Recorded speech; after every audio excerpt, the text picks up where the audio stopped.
آج ہم آپ کے لیے ایک ایسا خاص وظیفہ لے کر آئے ہیں، ایک بہت ہی مجرب وظیفہ لے کر آئے ہیں، جوان لوگوں کے لیے ہے جو قرضوں میں ڈوبے ہوئے ہیں اور جن کوز کی سخت ضرورت ہے۔ آج آپ کو ایک ایسا وظیفہ بتائیں گے جس کو کرنے سے انشاء آج ہم آپ کے لیے ایک ایسا خاص وظیفہ لے کر آئے ہیں، ایک بہت ہی مجرب وظیفہ لے کر آئے ہیں، جوان لوگوں کے لیے ہے جو قرضوں میں ڈوبے ہوئے ہیں اور جن کوز کی سخت ضرورت ہے۔ آج آپ کو ایک ایسا وظیفہ بتائیں گے جس کو کرنے سے انشاءاللہ آپ کا قرض ادا ہو جائے گا۔ یہ وظیفہ مجرب بھی ہے اور بہت آسان بھی ہے۔ اس وظیفہ کو جاننے کے لیے آپ کو آخر تک پڑھنا ہوگا۔ جب ہم کسی سے قرض لیتے ہیں، قرض لینے والے سے وہ ہم وعدہ کرتے ہیں کہ اتنی دیر تک ہم قرض لٹا دیں گے، تو آپ کوشش کیا کریں کہ جو مدت مقرر کی ہوتی ہے اس کے دورانیے کے اندر آپ قرض کو لٹا دیں۔ لیکن قرض دینے کی جب باری ہوتی ہے تو قرض ہم سے لیٹ ہو جاتا ہے، جس کی بدولت کافی پریشانیاں وجود میں آتی ہیں۔ بعض اوقات ایسا بھی ہوتا ہے کہ بات لڑائی جھگڑے تک پہنچ جاتی ہے۔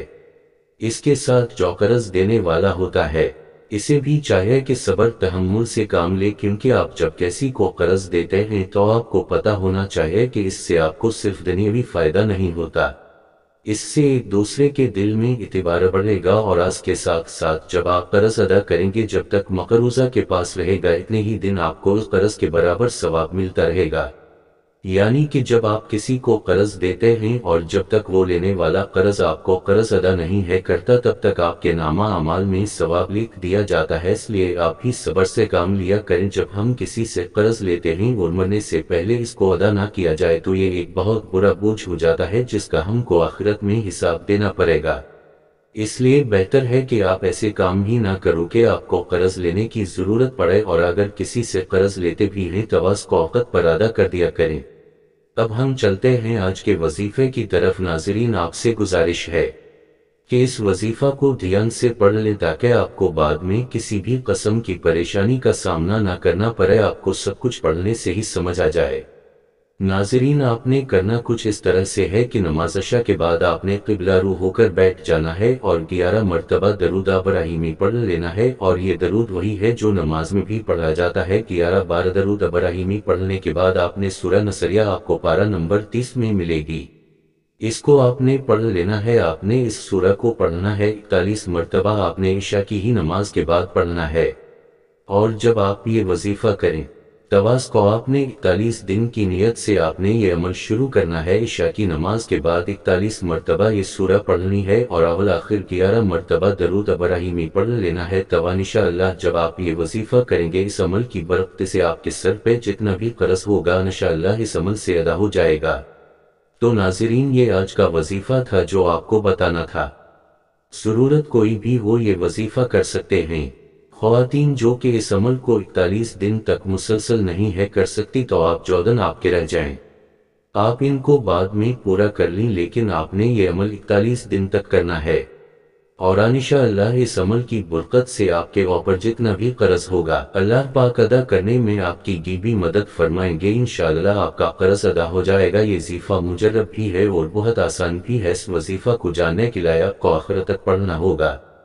جب ہم کسی سے قرض لیتے ہیں، قرض لینے والے سے وہ ہم وعدہ کرتے ہیں کہ اتنی دیر تک ہم قرض لٹا دیں گے، تو آپ کوشش کیا کریں کہ جو مدت مقرر کی ہوتی ہے اس کے دورانیے کے اندر آپ قرض کو لٹا دیں۔ لیکن قرض دینے کی جب باری ہوتی ہے تو قرض ہم سے لیٹ ہو جاتا ہے، جس کی بدولت کافی پریشانیاں وجود میں آتی ہیں۔ بعض اوقات ایسا بھی ہوتا ہے کہ بات لڑائی جھگڑے تک پہنچ جاتی ہے۔ اس کے ساتھ جو قرض دینے والا ہوتا ہے اسے بھی چاہیے کہ صبر تحمل سے کام لے، کیونکہ آپ جب کسی کو قرض دیتے ہیں تو آپ کو پتہ ہونا چاہیے کہ اس سے آپ کو صرف دنیاوی فائدہ نہیں ہوتا، اس سے ایک دوسرے کے دل میں اعتبار بڑھے گا، اور اس کے ساتھ ساتھ جب آپ قرض ادا کریں گے جب تک مقروضہ کے پاس رہے گا اتنے ہی دن آپ کو اس قرض کے برابر ثواب ملتا رہے گا۔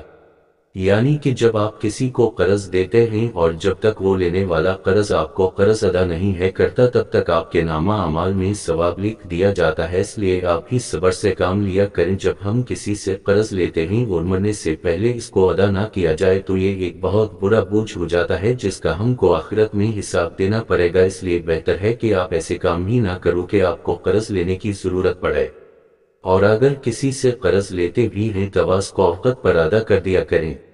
اب ہم چلتے ہیں آج کے وظیفے کی طرف۔ ناظرین، آپ سے گزارش ہے کہ اس وظیفہ کو دھیان سے پڑھ لیں تاکہ آپ کو بعد میں کسی بھی قسم کی پریشانی کا سامنا نہ کرنا پڑے، آپ کو سب کچھ پڑھنے سے ہی سمجھ آ جائے۔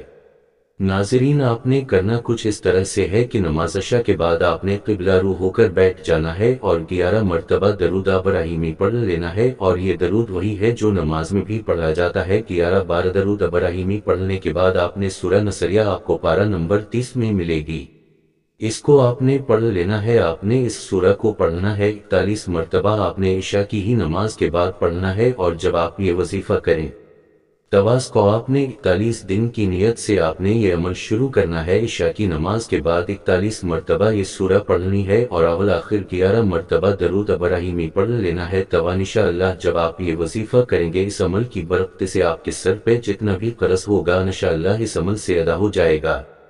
تو ناظرین، یہ آج کا وظیفہ تھا جو آپ کو بتانا تھا۔ اس وظیفے کی ہر کسی کو اجازت ہے، کسی سے اجازت لینے کی نہیں ہے ضرورت، کوئی بھی یہ وظیفہ کر سکتا ہے۔